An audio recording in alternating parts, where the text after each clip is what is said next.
A warm welcome to the Lewisham Chronicles. This episode featuring tentacle love, latex, harsh words and naked protests.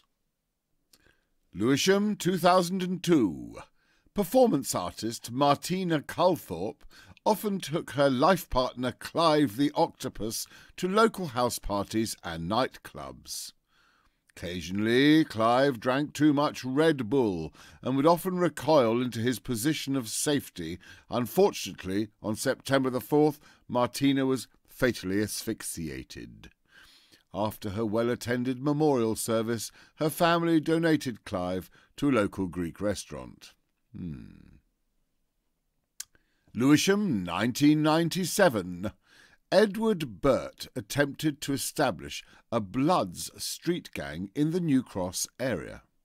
Sadly, this failed due to a lack of interest from the local youth. Due to his imaginary gang affiliation, he lost his job as a cleaner at the local swimming pool. He was also expelled from Weight Watchers for trying to push slimming pills and coerce female slimmers into prostitution. Lewisham, 1989. Fuck the system and all its stereotypes.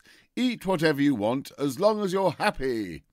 Martha Milton and her crew often shed their clothes and made a few banners to represent their ongoing struggles. Lewisham, 1978. After trying several diets and fads to lose weight, Miriam Pascoe has now moved on to the latex plan. The restriction method guarantees weight loss if the suit is worn continuously for 60 days, although no one has completed the course to date. In the subway, the mighty subway, the lion rides tonight. Interesting. Lewisham, 1996. In an effort to improve his grey man image, Prime Minister John Major visited the Reginald Adams Photographic Studio and Portrait, only to find that polka dots had no effect whatsoever on the electorate. He was still seen as a bit boring, but with the latest round of Tory twats, we can now appreciate what old Johnny had to offer a lot more. Harsh words recently from our very own Doris Jameson for Theresa May on her visit to Catford Shopping Centre. Let's face it, F off you minging schlag is a fairly novel way to greet a serving Prime Minister. Lewisham, 2002. Local amateur magician and doll collector Steve Cogwart displays his homemade hot tub time travel machine. After spending 2 days and nights in the tub without encountering any form of time travel, Steve realised that time had passed that he would never recover and that he had actually built a time-wasting machine. Also, his denim trousers had shrunk to the extent that they had to be surgically removed from parts of his anatomy.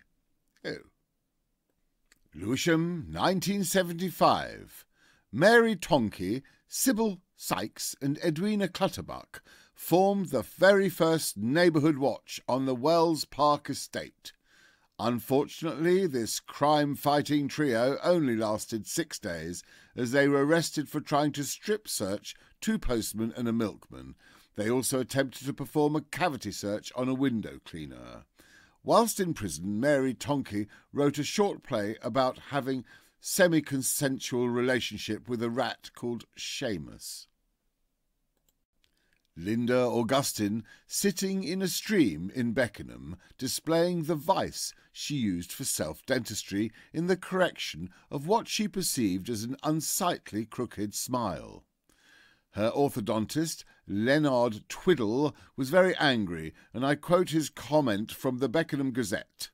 "If people go around conducting their own dentofactual orthodontary, the world will become a very sad place." Lewisham College, 2006. This year, new toilets were installed next to the Debating Society. Which brings us to a timely end to another most enjoyable episode of the Lewisham Chronicles. Goodbye.